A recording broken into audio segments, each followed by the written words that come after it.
Em nome do Pai, do Filho e do Espírito Santo. Amém. O joio e o trigo. E Apocalipse. É sobre essas profecias que vou fazer essa gravação. Parábola do joio e do trigo. Parábola quer dizer comparação. Para ser melhor compreendido o reino de Deus, Jesus fazia comparações com as coisas naturais. Estas comparações é chamada de parábolas. Nesse trecho do Evangelho, Jesus fez uma comparação do reino de Deus com o agricultor que semeou boa semente em seu campo. E depois apareceu também o joio.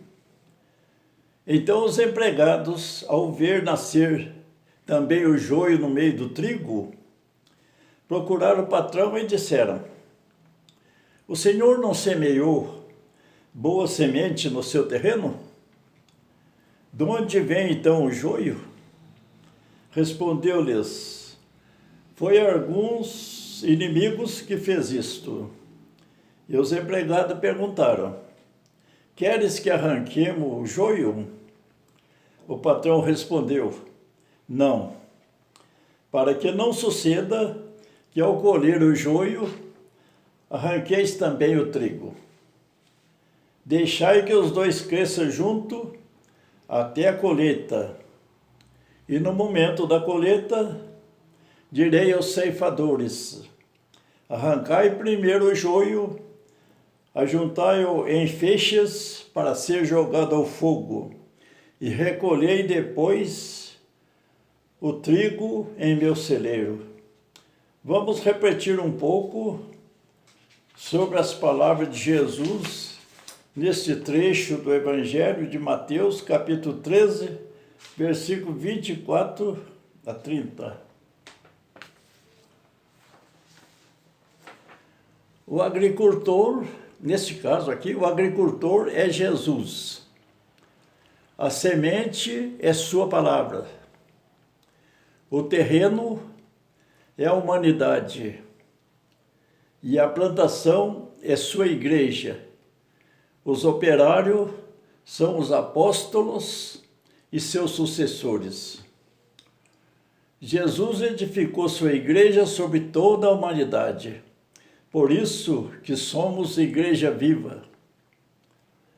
Cristo cabeça e nós somos membros.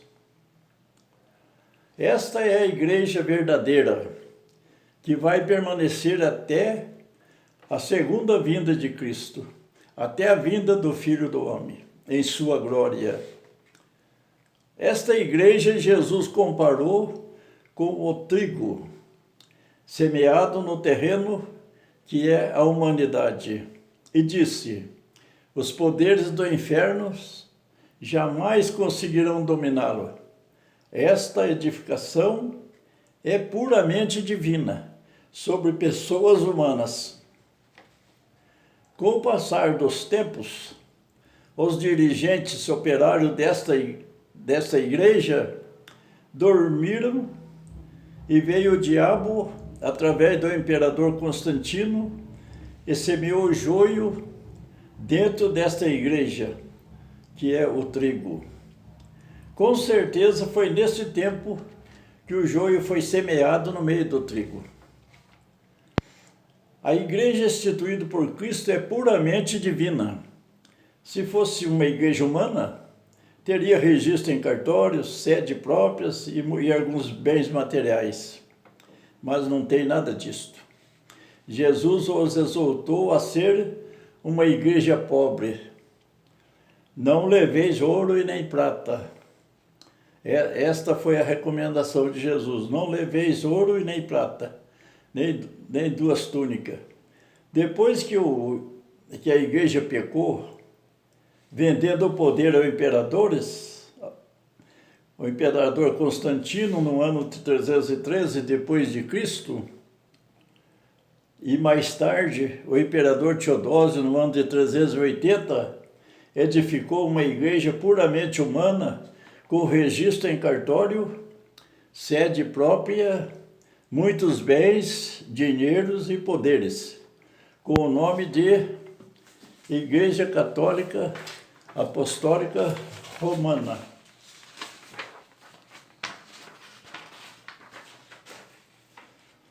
E declarou sendo a religião oficial de Roma.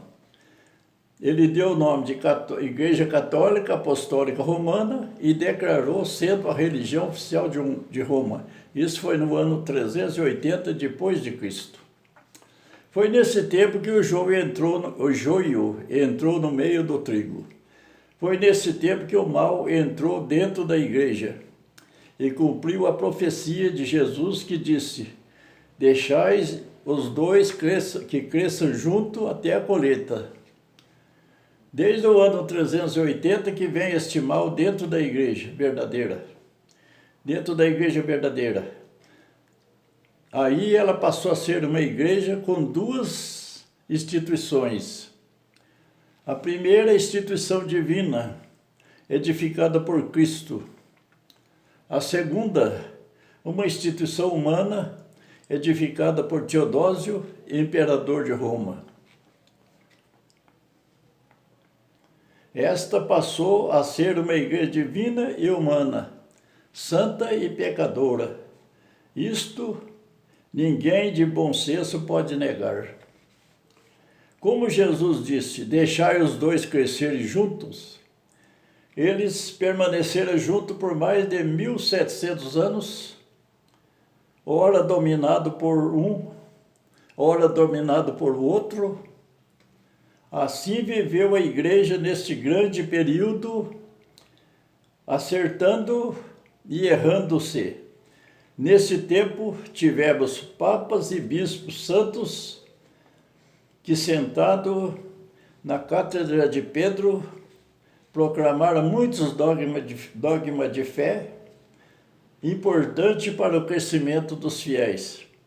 Mas também, em contrapartida, tivemos muitos papas, bispos e hereges, que cometeram muitos crimes e pecado. Por isto, esta igreja está em julgamento.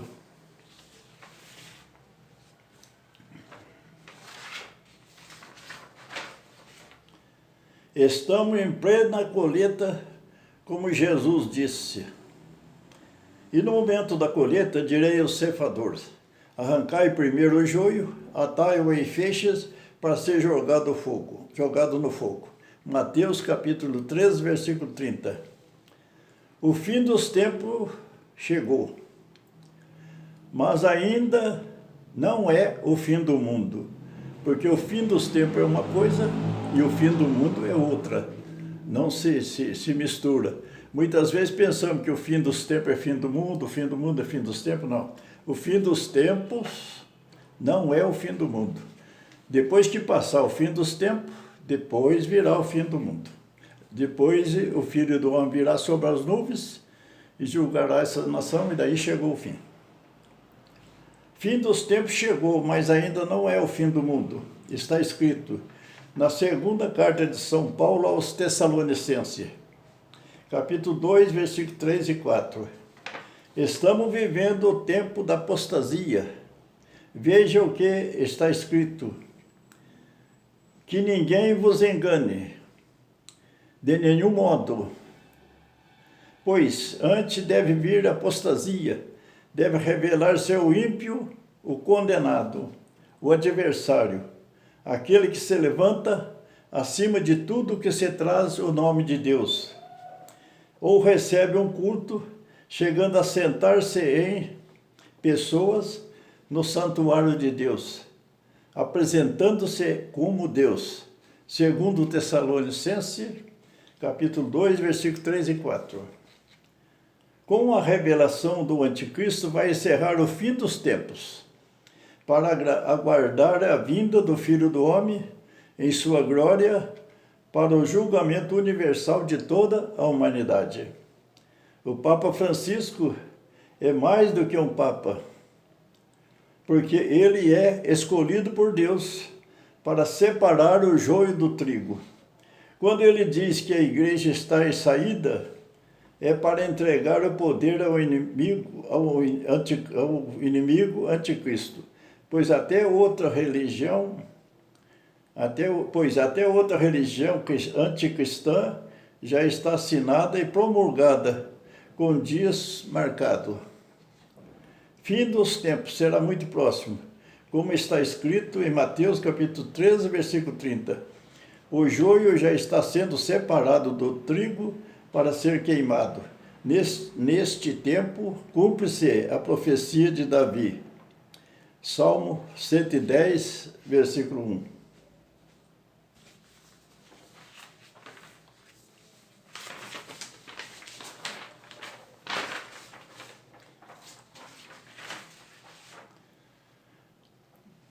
Assim está escrito no Salmo de Davi, capítulo 110, versículo 1.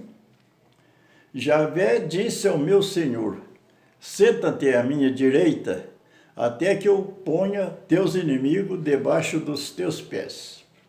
Quando o Senhor Deus ressuscitou Jesus Cristo, ele disse a Jesus, senta-te à minha direita, até que eu ponha os teus inimigos por estrado dos teus pés. Aqui fica bem claro que Deus vai destruir o anticristo e todos os seus seguidores e acorrentar-se Satanás. A partir desse tempo, o único inimigo que ainda vai permanecer até a vinda do Filho do Homem será a morte, que vai ser destruída quando Cristo aparecer nas nuvens. Desta hora em diante, ninguém mais morrerá. Quem perseverar até o fim será salvo. Quem perseverar até o fim será salvo, será o trigo que vai ser recolhido em seu celeiro. Serão os benditos do meu Pai. Jesus levará com ele para a glória eterna. Meditando o capítulo 13 do Apocalipse, encontramos escrito o seguinte: as duas feras. A primeira fera surgiu do mar. Tinha 7 chifres, 7 cabeças e 10 chifres. Apocalipse capítulo 3, versículo 1. A segunda fera surgiu da terra. Tinha 2 chifres como um cordeiro, mas falava como um dragão. Ela está a serviço da primeira fera. Estabelece por toda parte a autoridade desta, fazendo a terra e seus habitantes adorar a primeira fera. Apocalipse capítulo 3, versículo 11 e 13. Quem são essas duas feras que estão unidas para dominar o mundo? Quem são essas duas feras que estão unidas para dominar o mundo? Está muito claro quem são essas duas feras. A primeira fera é o poderio econômico comunista representado pela nova ordem mundial, que já tem 10 líderes se preparando para tomar posse de toda a terra, junto com o anticristo. A primeira fera está representada no poder econômico comunista mundial,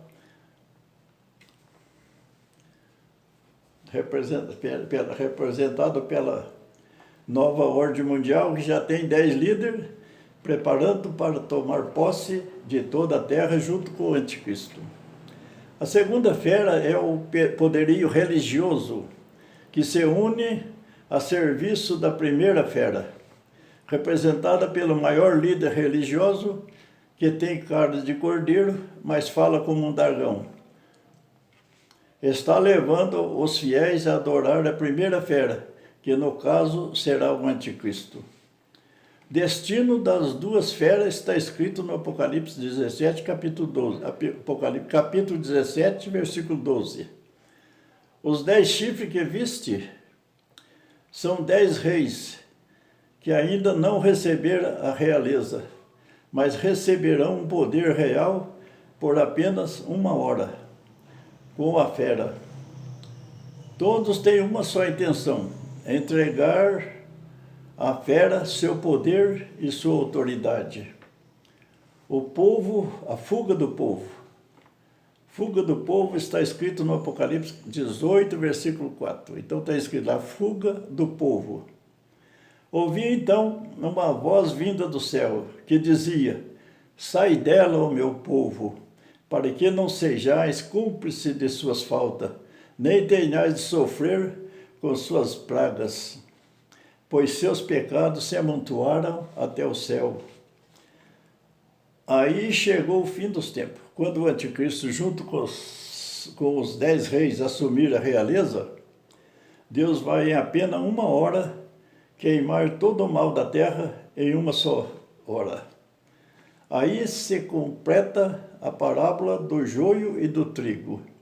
O joio será queimado e o trigo Jesus virá em sua glória e recolherá com ele.